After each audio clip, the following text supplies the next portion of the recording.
needs. 12,000 Cossacks expressed their wish to come to Yugoslavia, and President Milosevic does not intend to reject their assistance.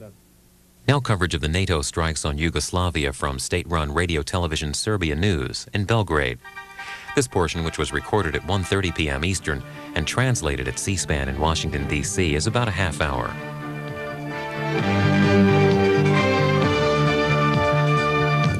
You're watching primetime news of television Serbia. Good evening, ladies and gentlemen. President of the Republic, Slobodan Milosevic, sent greetings to his people for the upcoming Easter holiday, noting, "To all of the citizens of Orthodox faith, I wish happy Easter and peace, progress and happiness to all of the people of Yugoslavia and all of our peoples." The President of the Republic, Slobodan Milosevic, received today the President of the Italian Communist Party, Armando Cosciuta. The guest from Italy conveyed to President Milosevic the efforts of his party towards the stopping of this aggression, condemned by the freedom-loving world. He stressed that the people of Italy have expressed undivided opposition to the NATO attacks on the territory of the neighboring Yugoslavia, expressing their friendly feelings and solidarity with our people. President Milosevic stated that our country defends not only itself, but also the right of all of the people for a free and autonomous development, and defends Europe from the US hegemony. This fact reaches more and more citizens of Europe, despite the lies of the Western media that, together with the armed battle, are waging media war on our country. The struggle of the Yugoslav people should be shared by all people exposed to similar problems and challenges.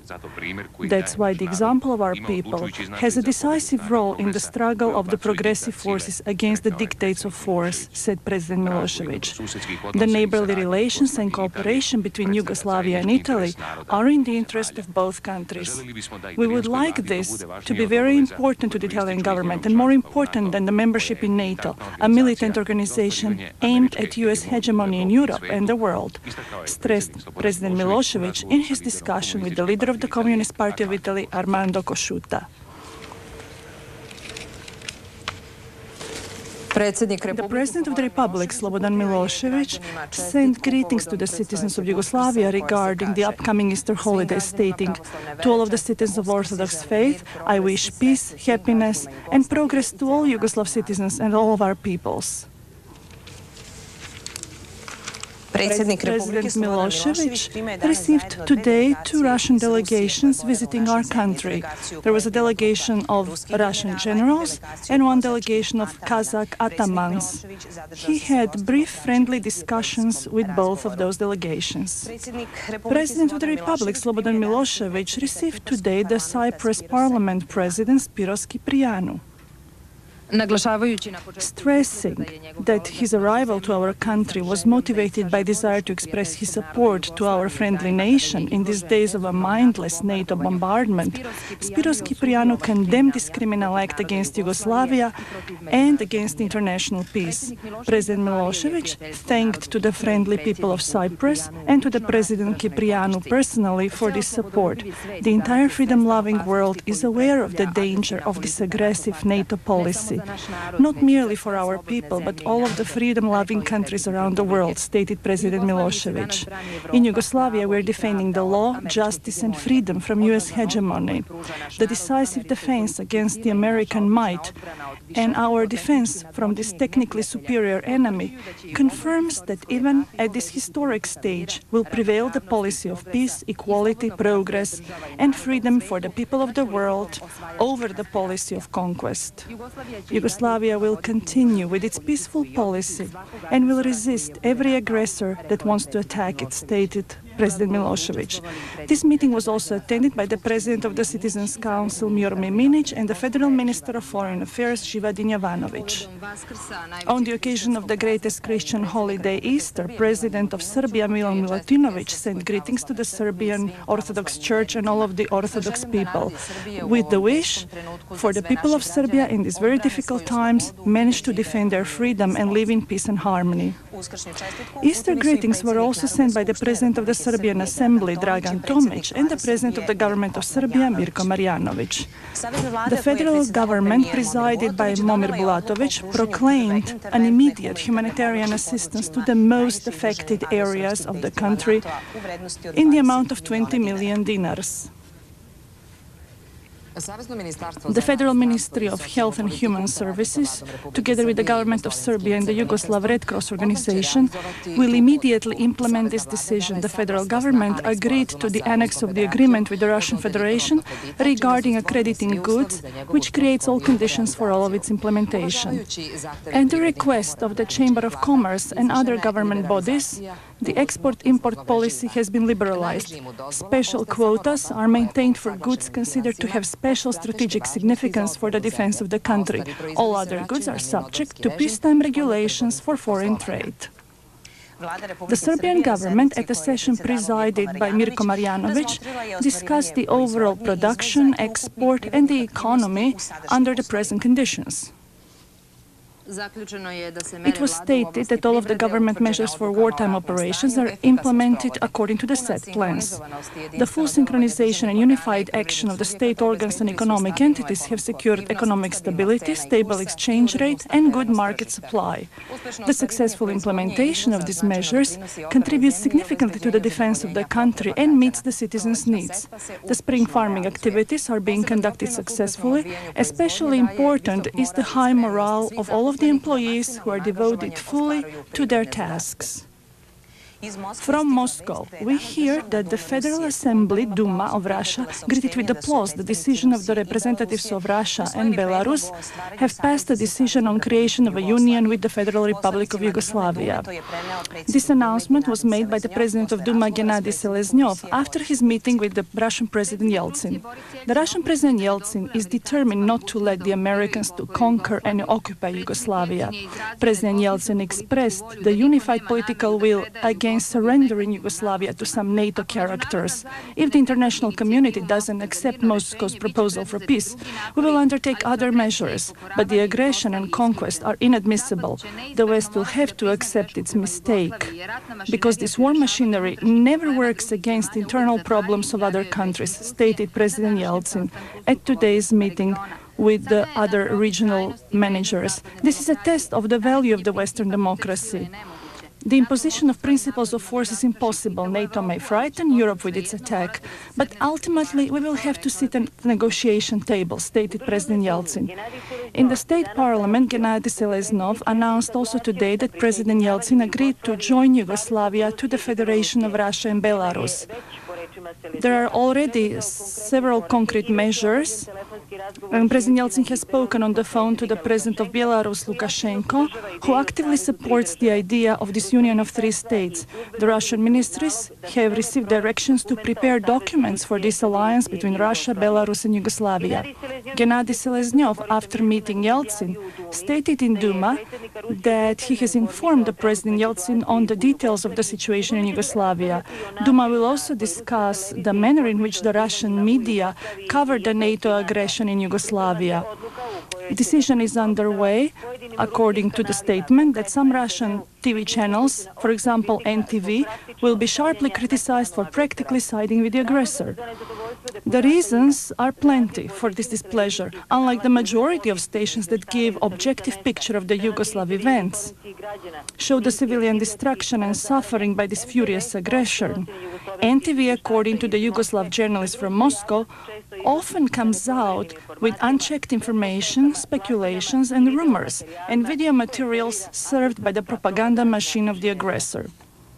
The Russian Foreign Minister Igor Ivanov stated that the decision on the admission of Yugoslavia to the Federation of Russia and Belarus confirms the consistent policy of Russia for a peaceful resolution of Kosovo and its role in the world and European affairs. At the press conference, Ivanov was asked by a foreign journalist if after this alliance, the bombing of Yugoslavia should be understood as an attack of this union. He responded, "The military assault on Yugoslavia will be over before we form the Federation of Russia, Belarus and Yugoslavia."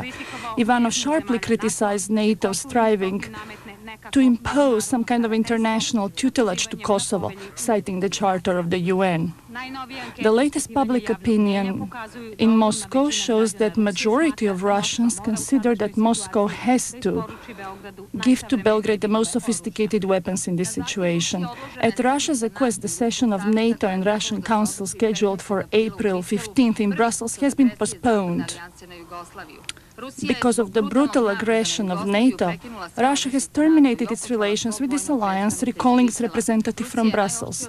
Russia has condemned NATO's bombing of Yugoslavia as a barbaric act against the sovereign country and people.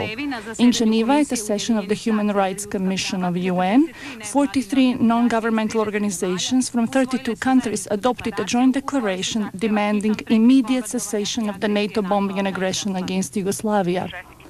The Italian Foreign Minister Lamberto Dini stated in Luxembourg that the President of the Federal Republic of Milosevic is the only person to talk to about a peaceful resolution of Kosovo, stressing the need for an immediate renewal of the political dialogue.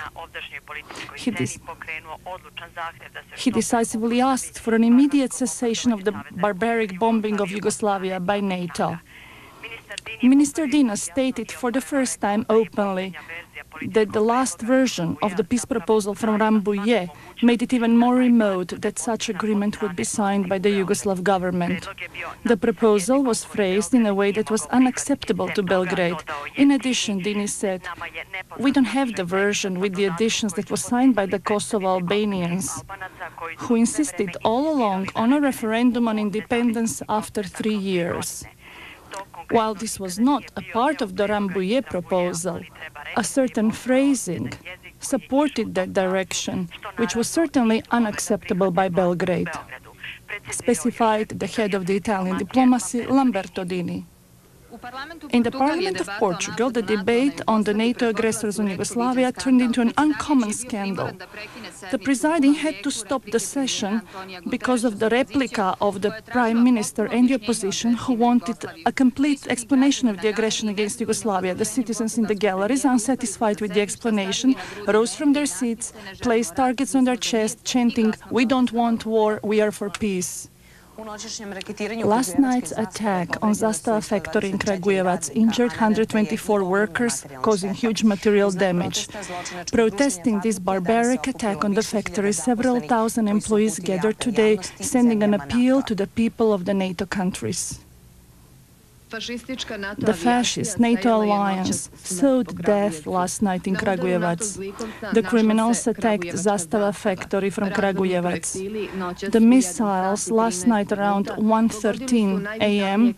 destroyed some of the most vital facilities in this oldest industry in Serbia. Production plants for passenger vehicles, transport vehicles, the smelting facility, and many other plants. We don't have the energy plant Zastava anymore. A plant that provided energy for the factory and heated 11,000 households in Kragujevac, as well as hospitals, schools and kindergartens. Everything that had been created by generations of Kragujevac people in the past 146 years in this factory has been destroyed by these NATO criminals last night.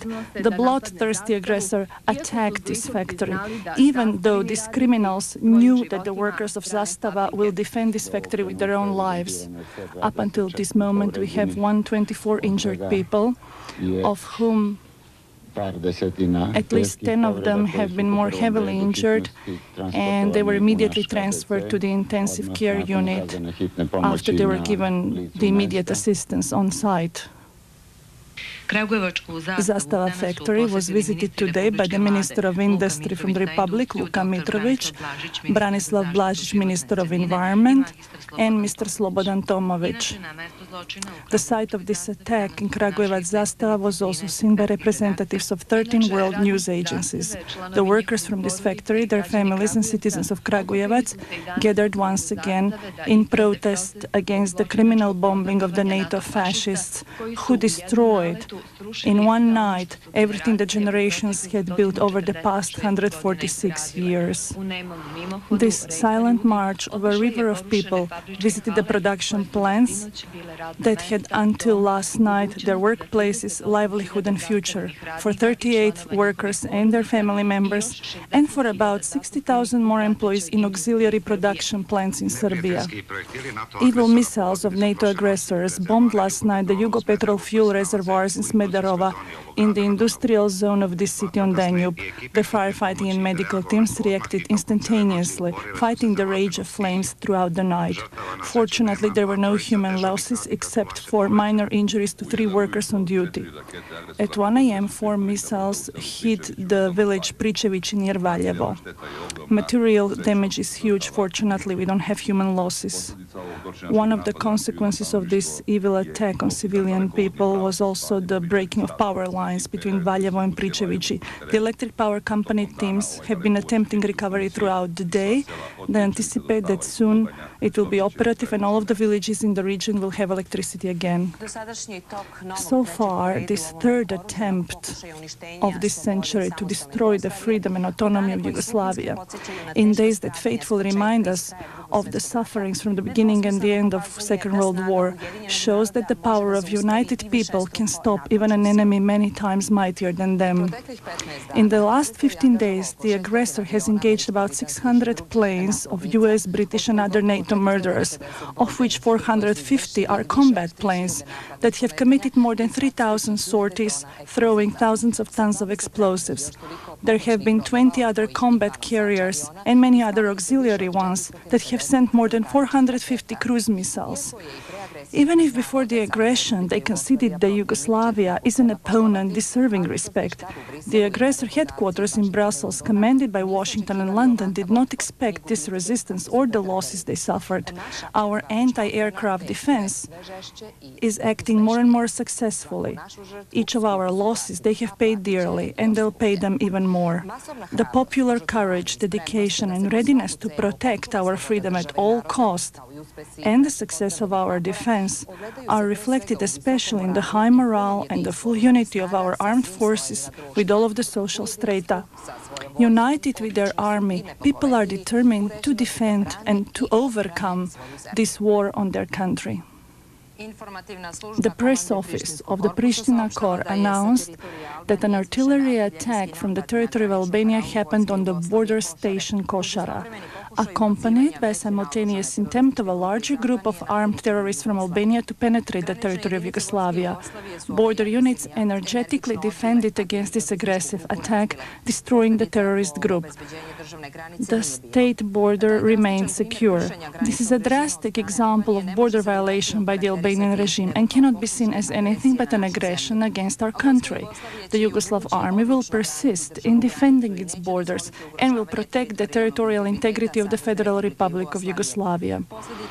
All of the responsibility for widening of this war in the Balkans and this bloodshedding will be with the Republic of Albania, the terrorist protégés, but also those who support them, states the announcement of Pristina Corps. The president of the Cyprus Parliament, Spiros Kyprianou, visited Aleksinac and Chupria.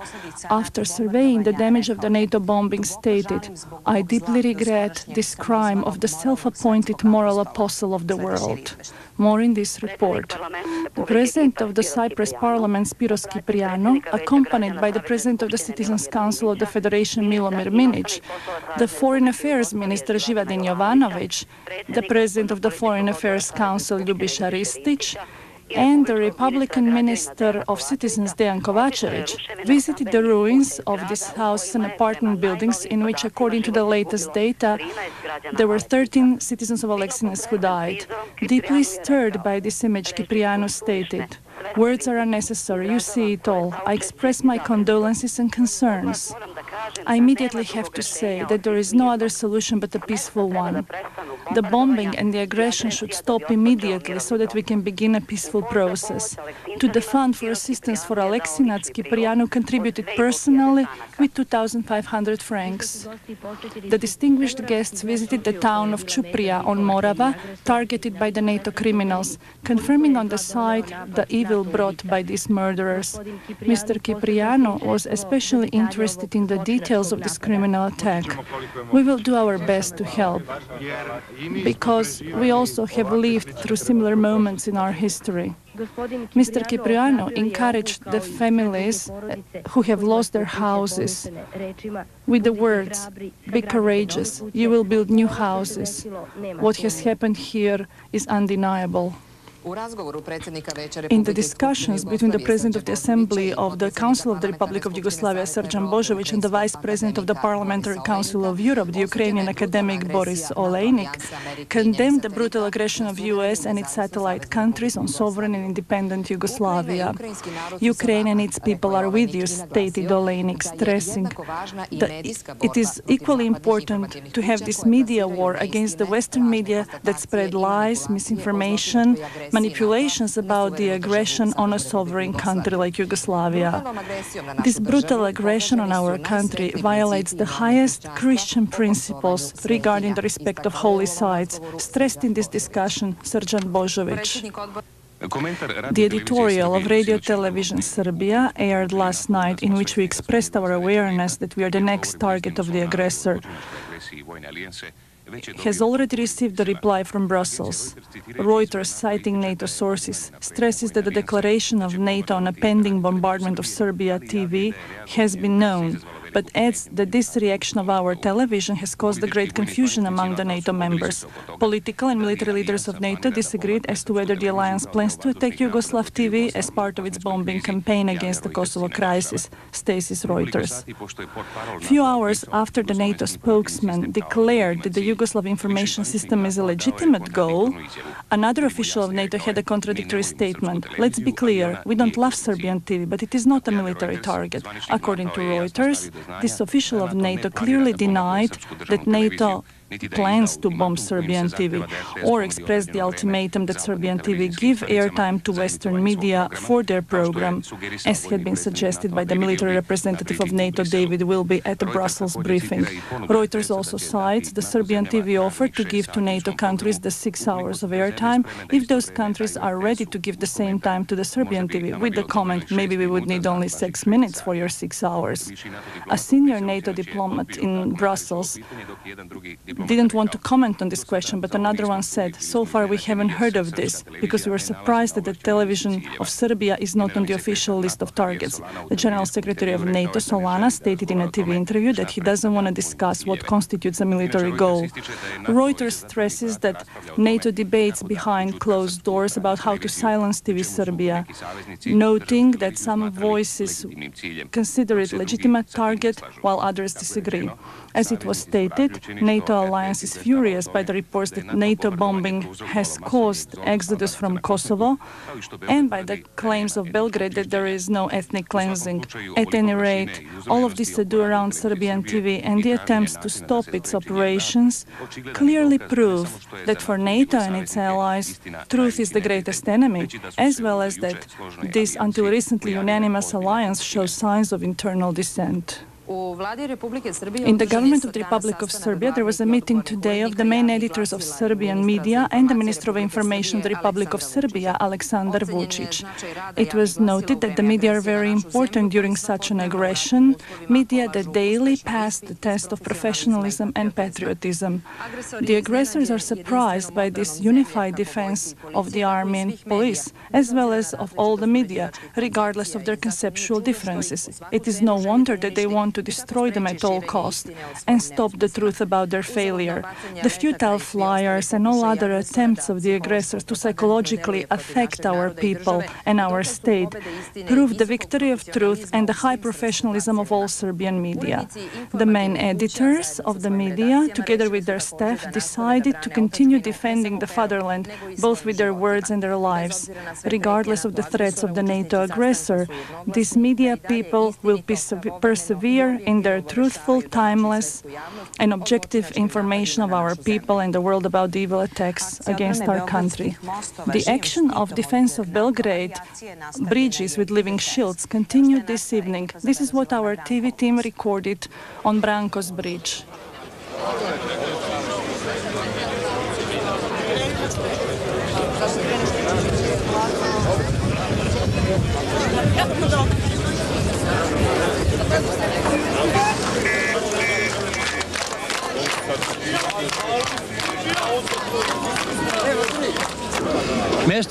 A site for our resistance, for our thought, is everywhere in this country of ours, Yugoslavia, whether it's a bridge, a street, a square, a marketplace, a coffee shop. Because for the first time in our history, we have a faceless, invisible enemy. We don't know what they want from us.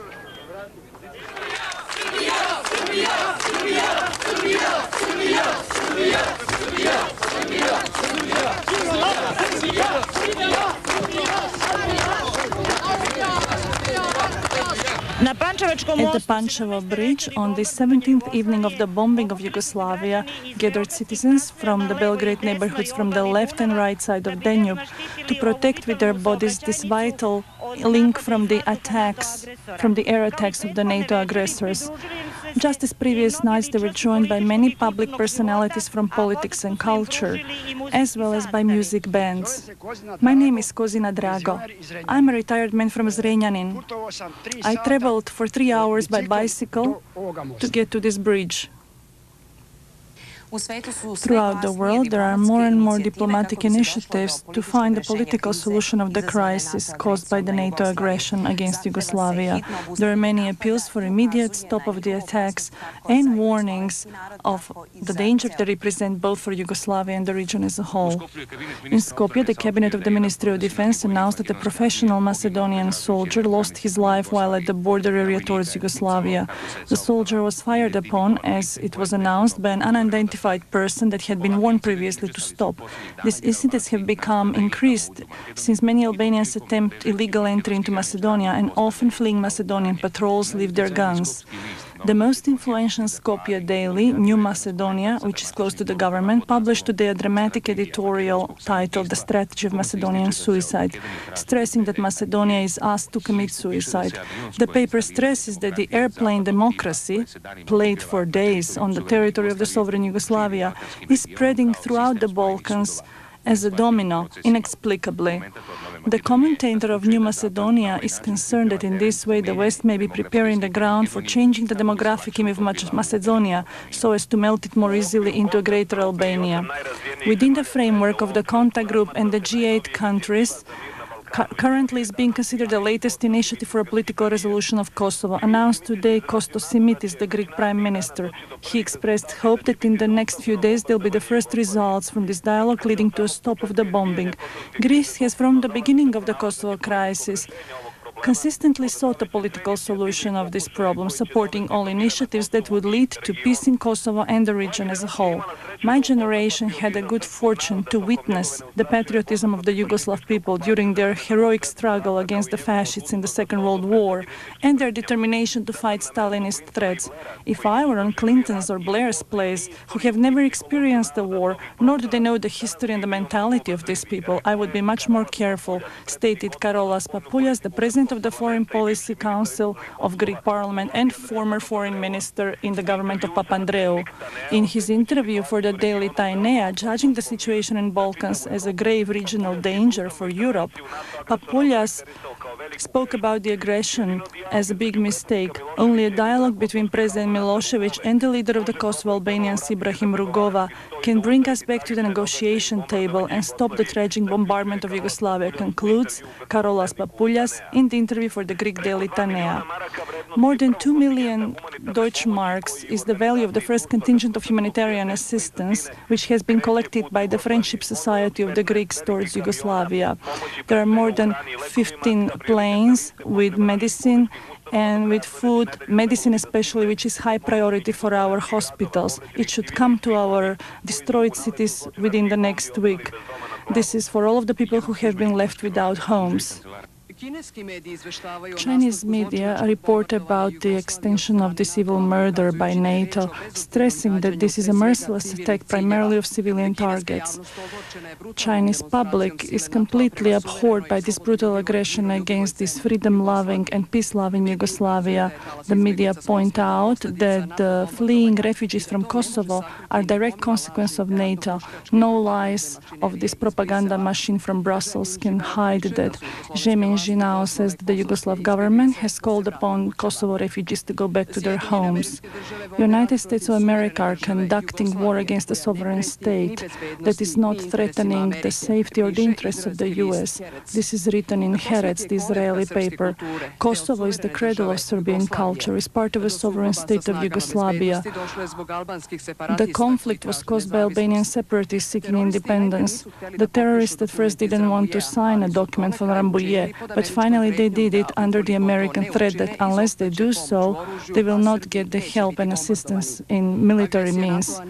The aggression of NATO is not stopped with the false explanation that Kosovo Albanians are expelled from Kosovo. You forget that the goal of the separatists is to chase Serbs out of this environment. Financial Times from Britain is pointing to the dissent within NATO, and there is a greater and greater confusion among the politicians who simply have very difficult time accepting the opinion of Clark.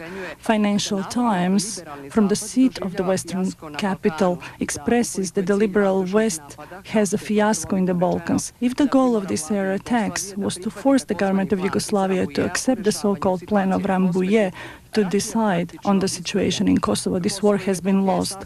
Kosovo and Metohija are part of Serbia, and this war is an aggression against a sovereign country that really violates the Charter of United Nations.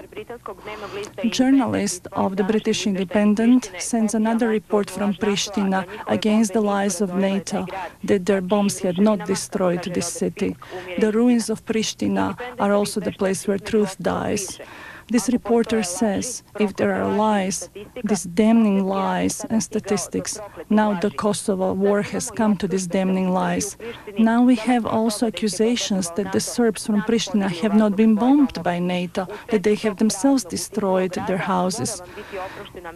You have to be forgiven the thought that this world has gone mad, says this journalist. He also witnesses the destruction of Pristina and the brutal attacks of NATO, the destruction of post office, of the shopping center, and the killing of civilians.